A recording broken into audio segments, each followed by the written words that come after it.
menelaah struktur dan kebahasaan pada teks prosedur. Bagian yang pertama adalah struktur teks prosedur. Struktur teks prosedur terbagi menjadi dua bagian. Ada cara membuat dan cara melakukan. Untuk cara membuat, strukturnya terbagi menjadi 4 bagian. Yang pertama terdiri dari pendahuluan. Biasanya pendahuluan itu adalah keterangan apa yang akan dibuat. Kemudian yang kedua ada alat dan bahan. Alat itu berarti yang digunakan untuk membuat, dan bahan itu adalah bahan yang akan digunakan dalam membuat suatu hal tersebut. Yang ketiga adalah langkah-langkah. Langkah-langkah itu disebut urutan atau cara-cara dalam membuat suatu hal tersebut, mulai dari tahapan awal sampai tahapan terakhir.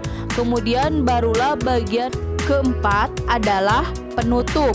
Penutup ini adalah akhir dari cara membuat suatu hal tersebut. Biasanya merupakan keterangan akhir dari suatu runtutan teks prosedur tersebut. Untuk lebih jelasnya, silakan perhatikan contoh berikut ini. Contoh teks prosedur cara membuat. Yang pertama tujuan. Di sini contohnya dari tujuan cara membuat nasi goreng ayam suwir. Alat-alatnya ada kompor, wajan, spatula, dan pisau. Kemudian yang untuk bahan-bahannya ada nasi putih 1 piring, garam secukupnya 1 butir telur, kecap secukupnya, minyak atau mentega secukupnya, 1 siung bawang merah, 2 siung bawang putih, 1 batang daun bawang, 1 sendok makan sambal goreng, daging ayam yang disuir secukupnya, bumbu-bumbu lain sesuai selera seperti saus, sambal, merica, dan sebagainya. Itu merupakan bahan-bahan untuk membuat nasi goreng ayam suwir. Bagian ketiga adalah langkah-langkah dari cara membuatnya. Seperti di sini bagian pertama sampai bagian terakhirnya, silahkan dibaca baik-baik. Kemudian barulah bagian terakhir adalah penutup. Di sini contohnya nasi goreng ayam suwir siap dinikmati selagi hangat. Itu merupakan keterangan dari akhir cara membuat, bagian penutupnya. Kalau bagian pertama menjelaskan mengenai struktur teks prosedur cara membuat, bagian keduanya yaitu cara melakukan. Strukturnya hampir sama dengan cara membuat. Di sini yang membedakannya, cara melakukan itu terdiri dari 3 struktur. Ada pendahuluan, langkah-langkah, dan penutup. Yang tidak ada di cara melakukan adalah alat dan bahan.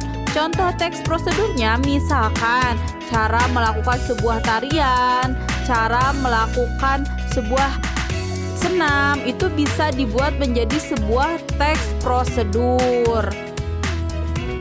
Bagian A mengenai struktur teks prosedur. Sekarang ke bagian B-nya yaitu kebahasaan teks prosedur. Bagian pertama dari penggunaan bahasa teks prosedur yaitu penggunaan kalimat perintah. Di sini ada 2 contoh. Yang pertama ada pernyataan, yang kedua ada perintah. Yang pernyataan, Anda perlu memposisikan tubuh sejajar dengan monitor. Itu disebutnya pernyataan, menyatakan. Beda dengan kalimat perintah. Di sini kalimat perintah itu adanya suatu perintah yang diungkapkan oleh seseorang. Contohnya, posisikan tubuh sejajar dengan monitor. Itu adalah contoh dari kalimat perintah. Bagian yang ke B-nya adalah penggunaan bentuk pasif untuk proses. Di sini dalam sebuah kalimat itu terbagi menjadi 2, ada kalimat aktif, ada kalimat pasif. Di sini ada contohnya. Untuk membedakan kalimat aktif dan kalimat pasif, kamu cukup melihat imbuhannya. Imbuhan itu apa? Sudah dijelaskan di bagian sebelumnya. Imbuhan adalah bunyi yang ditambahkan pada satu kata. Di sini biasanya kalimat aktif itu menggunakan imbuhan aktif seperti me.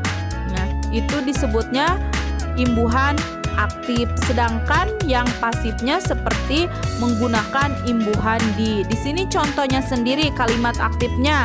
Anda sebaiknya menekan tombol keyboard dengan lembut.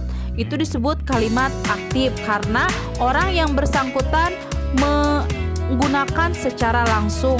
Kalau proses pasif, contohnya tombol keyboard sebaiknya selanjutnya adalah penggunaan ada kriteria atau batasan. Disebutnya karena di sini teks prosedur dibuat agar orang bisa melakukan seperti apa yang dituliskan. Oleh karena itu, kalimat pada teks prosedur harus rinci dan jelas. Misalkan di sini tanpa batasan, angkat kaki kanan. Sedangkan dengan batasan, misalkan angkat kaki kanan setinggi lutut. Berarti di situ adanya kriteria atau batasan pada teks prosedur tersebut.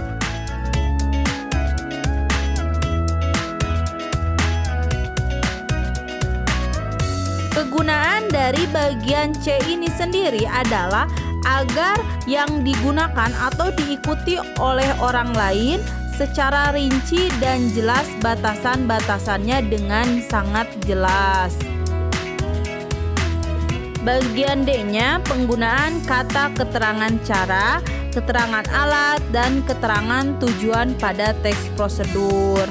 Di sini ada keterangan cara atau disebutnya adverbia. Di sini contohnya sendiri seperti bungkuslah adonan dengan rapat. Ada juga keterangan alat. Contohnya di sini para penebang kayu itu menebang pohon dengan gergaji mesin. Di sini keterangan alatnya adalah gergaji mesin. Atau ada juga di sini keterangan tujuan. Contohnya, malam jangan terlalu panas agar tidak merusak kain. Malam di sini bukan keterangan hari, tapi malam ini adalah alat yang digunakan untuk membatik.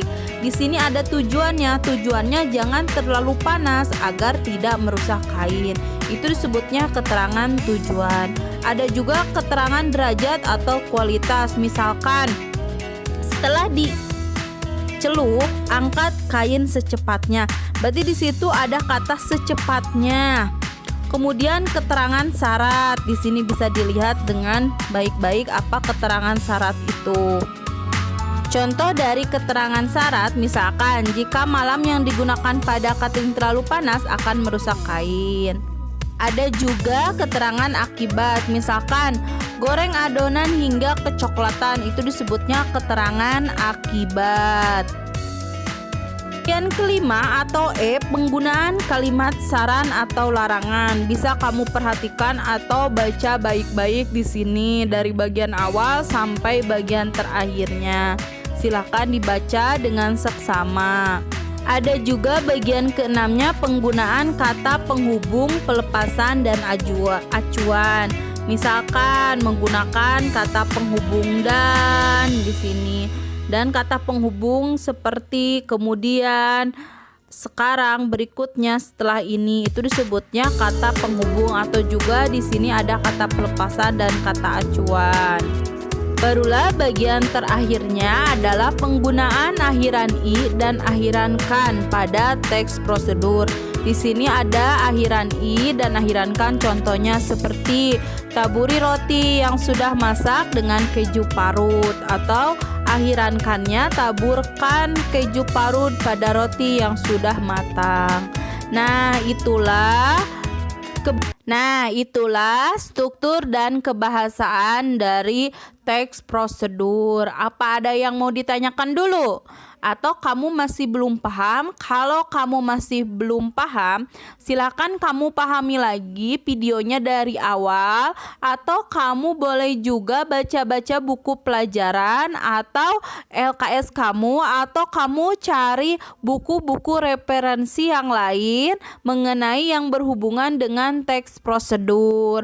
Jika kamu masih belum paham, silakan kamu tanyakan ke gurumu. Nah, mungkin cuma itu yang dapat Ibu berikan untuk pertemuan kali ini. Mohon maaf apabila ada kesalahan. Billahi fisabilillah. Wassalamualaikum warahmatullahi wabarakatuh.